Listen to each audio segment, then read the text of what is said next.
On va recevoir un Réunionnais, mais pour lequel je porte vraiment beaucoup d'estime et je suis fier de le recevoir, en tout cas ce soir. On va parler de lui, on va parler de la Réunion et à travers lui, on va voir quelle est la dimension de notre île. C'est dans Causement Réunionnais.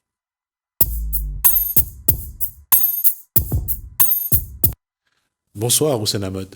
Bonsoir. J'ai lu le papier qui parle un petit peu de votre cette carrière, mais on va parler du Réunionnais. On va rappeler rapidement le parcours de Houssen Hamod. Vous êtes né à Saint-Pierre de la Réunion. vos études, vous les avez fait où? Écoutez, je fais mes études à Saint-Pierre, ensuite à Tananarive, puisqu'à l'époque, je ne pouvais pas faire des études secondaires ici, malgré les diplômes, mais je n'avais pas 18 ans pour être enseignant. Il n'y avait qu'un seul lycée. Et donc, je suis allé au lycée à Tananarive, et ensuite à l'université à La Réunion et à Aix-en-Provence. Votre parcours, vous avez été un homme engagé. Engagé, oui, pour Lille. Engagé pour Lille, pas forcément pour un parti, pour une idéologie. Moi, je suis un produit du pays. Hein. Mon père est né en Inde, je suis de la première génération du côté de mon père.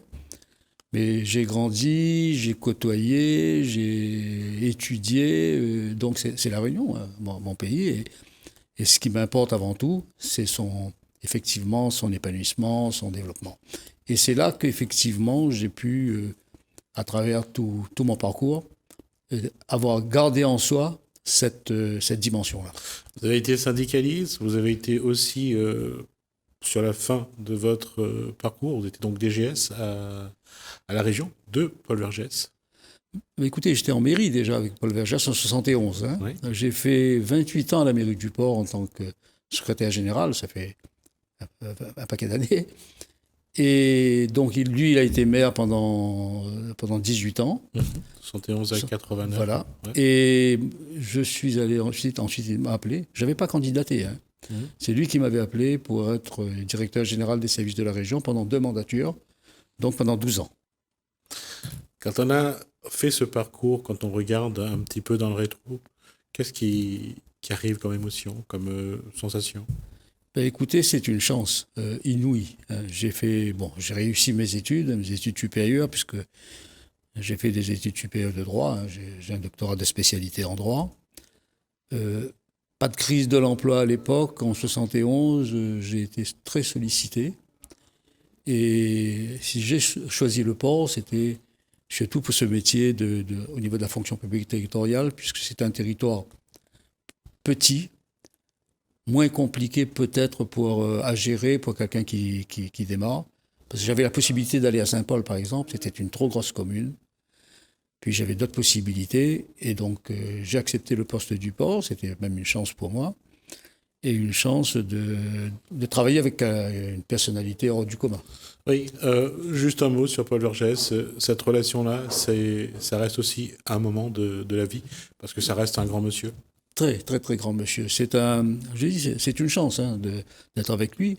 Et là, je ne parle pas de politique. Hein. Oui. Je parle de sa dimension historique, culturelle, de ce qu'il a pu apporter, de sa vision. Aujourd'hui, on parle beaucoup de climat, on parle beaucoup de démographie, oui. On parle beaucoup de ces choses-là.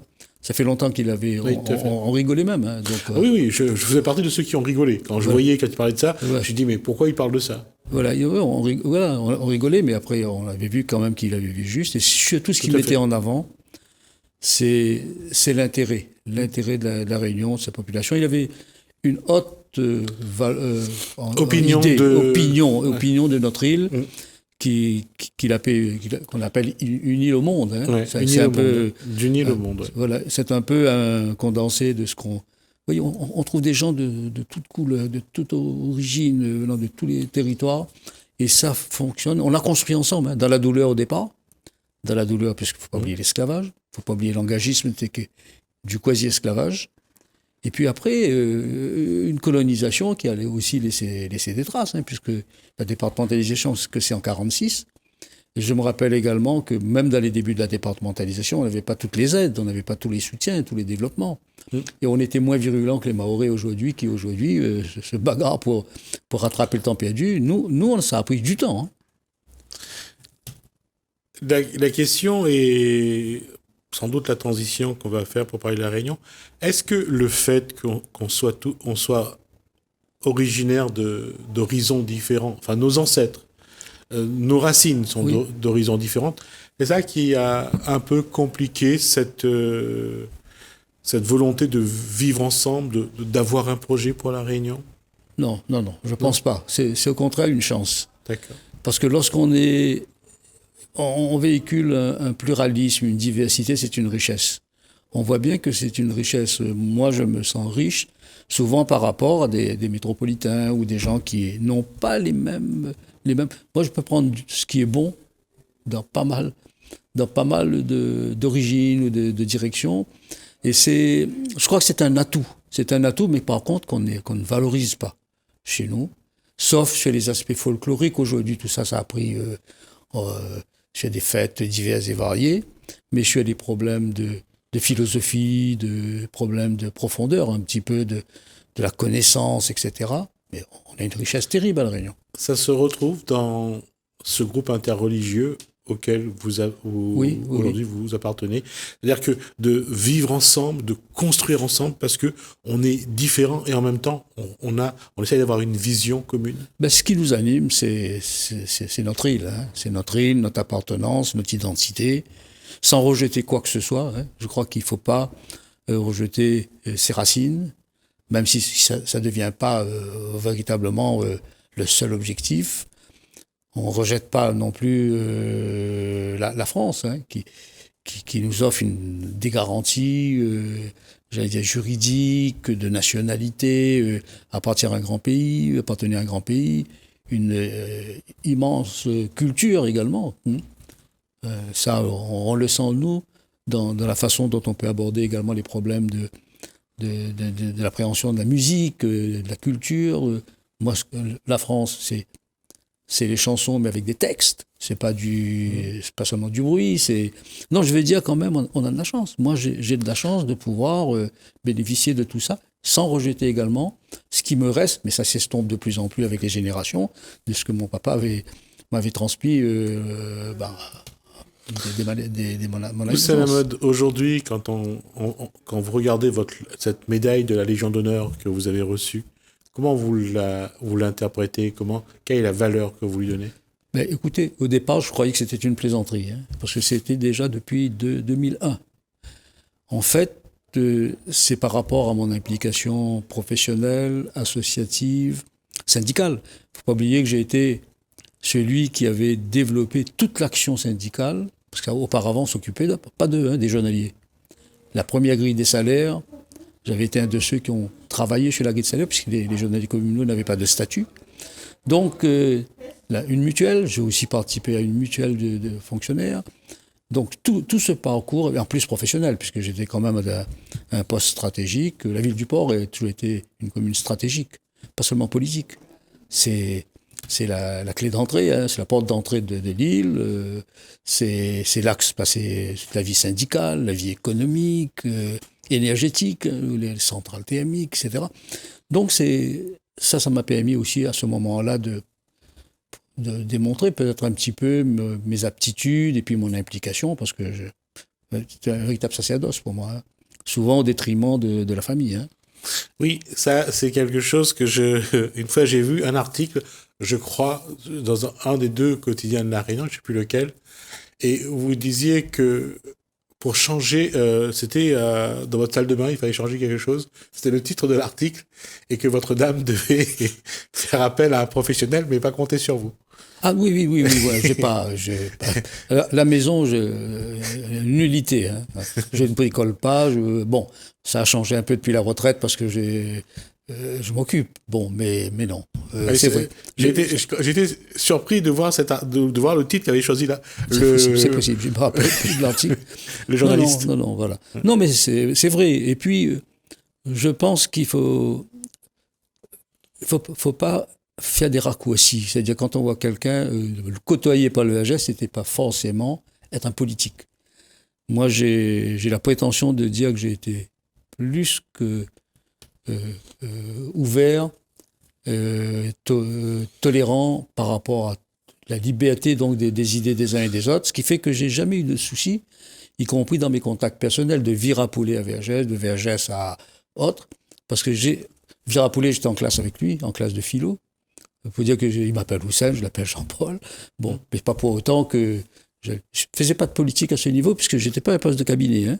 J'étais directeur général des services, qu'on appelle directeur général des services aujourd'hui, mais avec une totale adhésion aux prévisions, à la programmation de ce qu'il a fait. Il a développé la ville du port. Hein. Aujourd'hui, on a tendance à oublier. Non, je pense que ça... C'était un gros bidonville, hein, le port. Je pense que ça marque aujourd'hui à la Réunion. On a tendance à oublier, on a tendance à effacer les noms. Ouais. Mais je peux dire, en 71, c'était encore le cœur saignant, c'était les plus gros bidonvilles de l'île, c'était des animaux qui divaguaient en ville.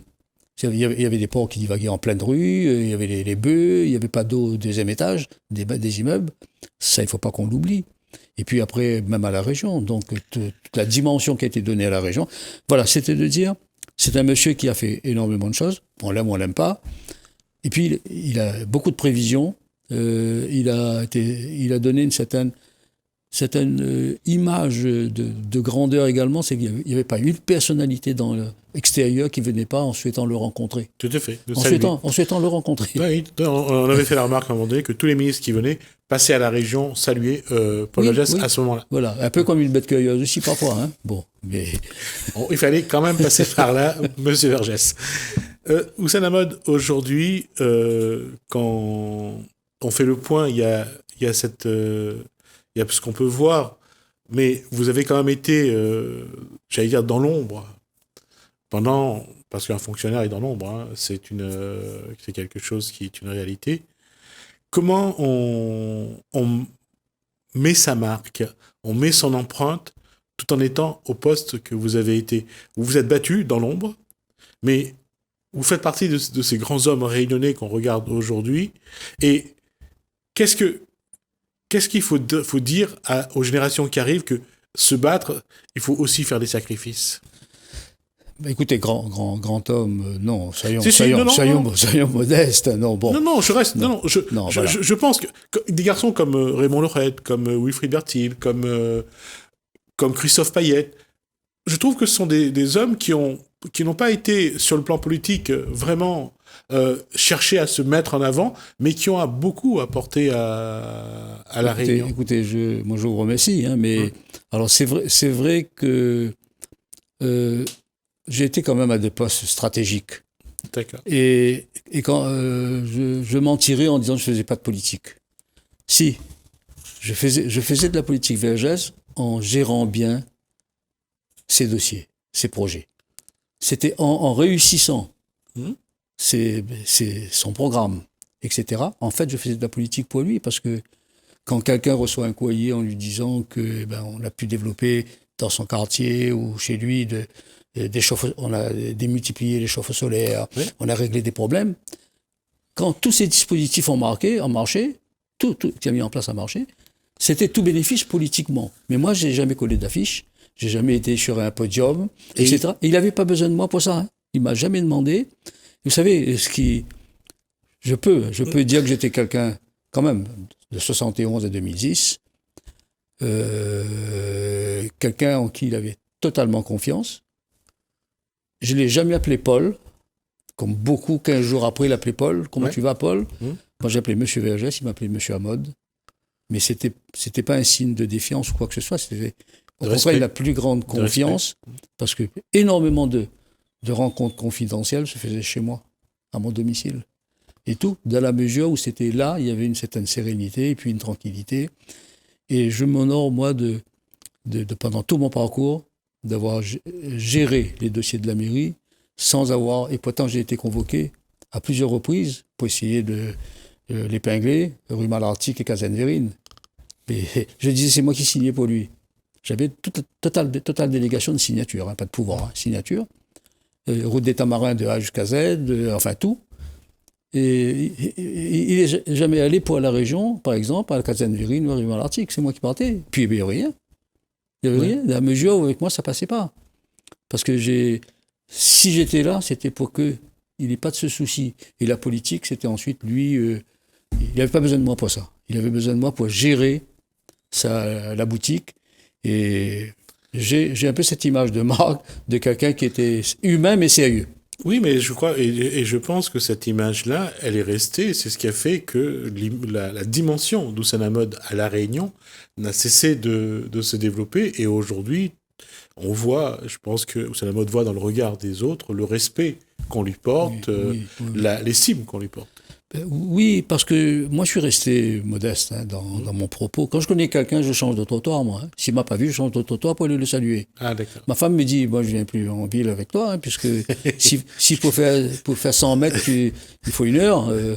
Si je vois quelqu'un, voilà, c'est mon vécu qui veut ça. C'est pas être faussement modeste.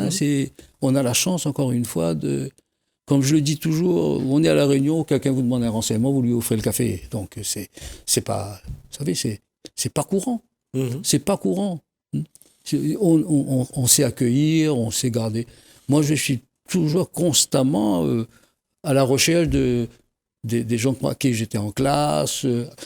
Par exemple, j'ai gardé des contacts avec des gens que j'ai côtoyés en 62 à Tananarive, où j'étais lycéen. Je suis toujours en contact avec eux parce qu'on a gardé cette amitié. Voilà. C'est ça qui fait la richesse de personnalité, pas aller faire des coups tordus ou quoi que ce soit. Moi, j'ai pas de problème. Peut-être une chose, M. Vergès ne m'a jamais reproché d'avoir parfois fait condamner certains maires de sa mouvance. Il est décédé, je peux dire aujourd'hui, par exemple en Génier, quand il y avait problème avec les journalistes communaux, il ne pouvait même plus rentrer dans sa mairie. C'était le syndicat autonome des employés communaux dont j'étais le responsable. Même chose à Saint-Pierre. Ça veut dire qu'il ne m'a jamais reproché d'avoir fait mon travail syndical. Et quand on est allé voir, en disant, Mode, il nous embête, il fait son boulot. Il est syndicaliste, il fait le syndicalisme. C'est pas une amicale du personnel qui fait un repas tous les 2 fois par an, la plaine des CAF ou je sais où. Il est responsable d'un syndicat. Et moi, quand j'avais récupéré le syndicat autonome de certain monsieur Lorion, qui était le secrétaire général de mairie à Saint-Pierre, mais tout le monde me disait, faut pas s'occuper des journalistes, tu vas avoir des problèmes. Mais je dis, si je suis syndicaliste, c'est pour m'occuper d'eux, pas pour les cadres. Donc non, tout ça, ce qui fait que... Et c'était pas pour le plaisir déjà de se mettre en avant. On reçoit plus des coups, là, que des coups. Salamod, il va nous rester 3 minutes dans cet échange. Vous allez revenir, de toute façon, je vais tout faire pour que Salamod et d'autres réunionnais de cette dimension, de cette période, puissent venir parler de la Réunion, parce que je crois que nous avons un déficit dans notre histoire, dans ce que nous sommes. Et je pense que nous avons besoin d'hommes qui sont capables, comme Wilfrid Bertil, comme Raymond Laurette, de nous apporter des éléments à ce niveau-là. Une question aujourd'hui, ça fait quelques années donc vous êtes à la retraite. Comment vous voyez cette évolution de la Réunion ? Écoutez, c'est une évolution pour moi qui est marquée par le fait qu'on ne fait pas suffisamment pour nos jeunes. D'accord. Moi, je me suis impliqué là aussi dans une fondation d'entreprise à titre bénévole. C'est la fondation d'entreprise du groupe Océane. On en parlera la prochaine fois. Voilà, mais si je le fais, pourquoi ? Je dis, mais c'est vrai, on va faire des prouesses économiques, on va faire On a réussi dans l'homme à La Réunion, dans les infrastructures. Vous pouvez faire n'importe quel territoire, d'outre-mer, même parfois dans la province française, vous n'avez pas les équipements qu'il y a ici. Pratiquement l'autoroute, les belles réalisations. Mais dans l'homme, on n'a pas réussi dans la formation des hommes, dans l'implication. Ce qui fait qu'aujourd'hui, on traîne une jeunesse qui est désemparée. Et c'est, à mon avis, le plus gros souci.